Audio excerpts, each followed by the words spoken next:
What up, Chang Bangers? This is Danny D coming at you, telling you about Lanna Rock Disc Golf and the video tour. Right when you pull up, you're actually going to head right down this dirt road. While you're actually walking that road, I'll go ahead and give a couple shout outs to our sponsors, at least the guys with logos. First up is AGL Disc, been with us since the very beginning. There would be no Lanna Rocks Disc Golf if these guys hadn't gotten involved right away.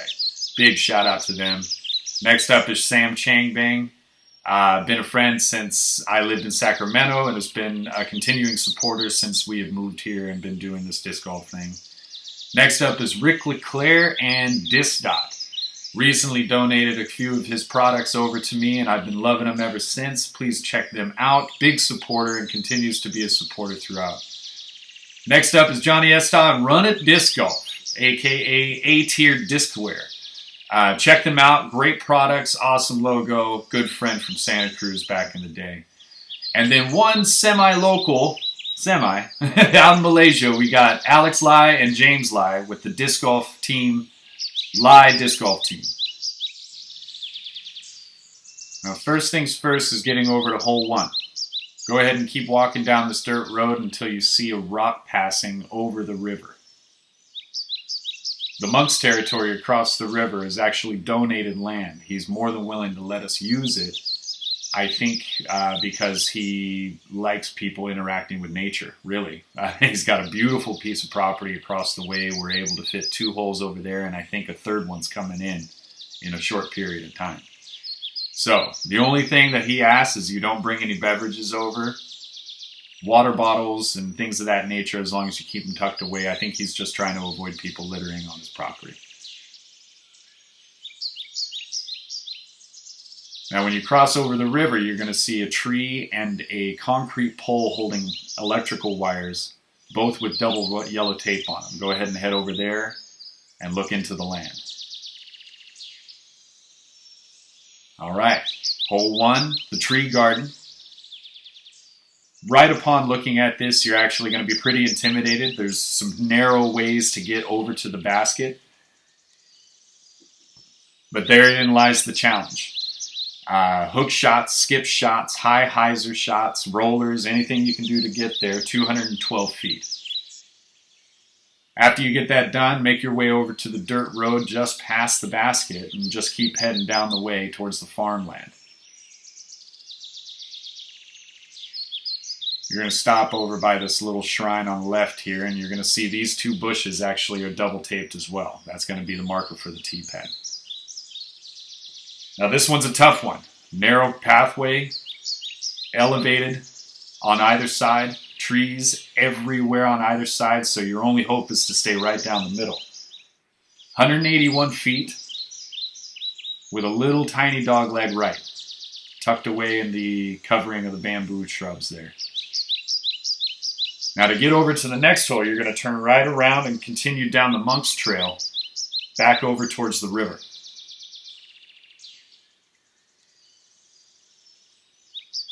Every once in a while you'll see a little pack of chickens or a couple of dogs. They tend to bark. Just be careful. Don't worry. Stand your ground. They seem more vicious than they actually are. This is where the monks hang their clothes, right there to the right.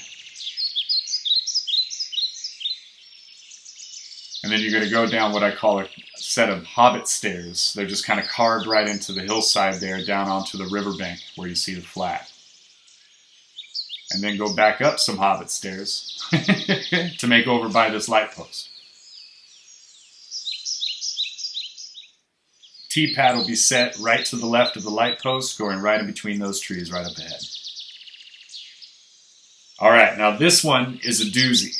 You go from 2 short holes to 1 really long one. This one's about 485 feet. You have to go between those 2 trees as well as under the tree, so it makes it a triple mando, hence the name. Everything on the right side lined with bamboo is completely OB, but usually blocks it from going out. And then the basket sits on an extra ledge up top, say it gives it about an extra 15 feet, I'd say. Once you're done with that, you're going to make your way over to the side where I've carved out some stairs into the hillside, kind of my own version of Hobbit stair, I suppose. Just be careful. There is a lot of erosion. A lot of the dirt is still loose, so make sure you put your feet all the way into the steps. I tried to make them deep enough for folks. And then you make your way up to this tree. All right, now this one, where it's not as long, probably one of the most intimidating shots you are going to look at on this entire course. The pathway's split up into 4 tiers, and then you also have the down below or the very flat. Any hyzering will go all the way down to the bottom, and then you have a struggle going all the way back up. Be careful. Now, right next to that basket, to get to the next hole, you're going to see some more stairs carved into the hillside, going up to each individual path all the way up.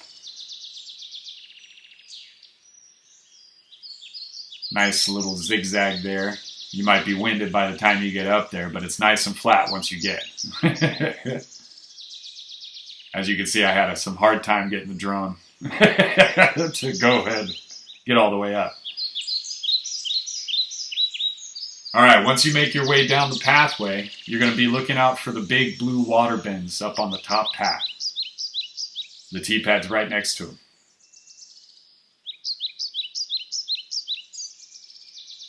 Now, this is my own little miniature version of Top of the World, where I grew up in Santa Cruz. Has one of the more signatures Top of the World shots that I know of anyway. It's only, say, about 240 feet. Pretty good down shot also. I would suggest throwing a putter every time. The bamboo corral that surrounds it is completely OB, so it actually is an island shot. Make sure you get inside that bamboo. The drop point's actually to that right bamboo stick that I just stopped right there on. Now to get to the next hole, you're going to turn right back around towards the mountain to the left side under the trees. And then you've got an up. Big up. Hole 6, the big up. Hence the name. You got almost like a 45-degree angle shooting upward. I felt like I was trying to shoot my disc to make it like it was going to come back to me on this shot. Very difficult shot, harder than it looks. Get your butt all the way up there. Don't stress on an ace. Get it parked, get it done, move away. Now to move on to the next hole, you're going to continue down the path that the basket lies on. And just basically hop this little mound, get up to the top, right next to that little bush. This one's a pretty fun shot. I call it the bullseye because it's just an easy putter shot thrown straight down. It's more about precision and strength. Going almost 45 degrees back down the hill for about 175 feet. My suggestion is to go through the trees, but there is a way to get around if you feel like you want to dare it. Now that we're done with the ups and downs, go ahead and muster up a little more energy just to shimmy up this first part of the hill here. We're going to make our way over to those banana trees on the inside.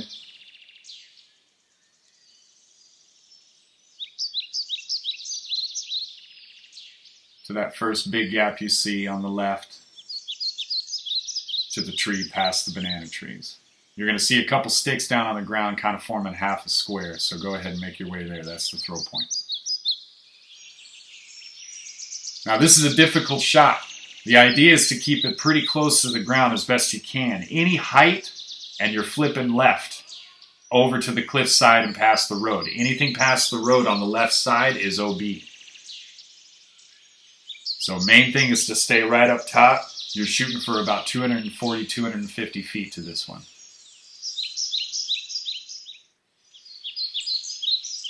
All right, to get to the next hole, go ahead and keep walking past this basket as if you're walking back towards the entrance. I've carved out some more stairs. These are a little tougher to get down, so just be careful. Be willing to use your hands. They're a little steep. And once you get down to the roadside, hang a little left turn over to these white concrete pillar things and these rocks. So you got your T-pad right there. Basically starting at the edge, we're working towards the very beginning of the riverside. This is the same river that connects to the land that we crossed over to get to hole 1. It can be a more difficult shot than it looks, but I did want to give everybody an ace run possibility. So if you can keep it good and controlled over the trees without going over to the river, you got a good shot at getting an ace. Keep going past that basket to reach the throwing point for the next area, where it's just this little dry patch of dirt here on the ground.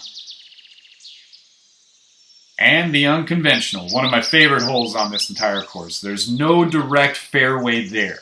You go about 240 feet and you're only going under or over these trees. Those are your only options. Rollers, skip shots, forehand spike hyzers, whatever you can think of. OB on either side, dirt road on the left, concrete pillars on the right. To make it over back to the next hole, you're going to go back up the dirt road, almost backtracking to where you came from. The tee pad's going to be on the right side.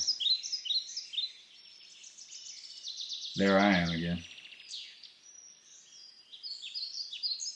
Another little dirt clearing to mark the tee pad.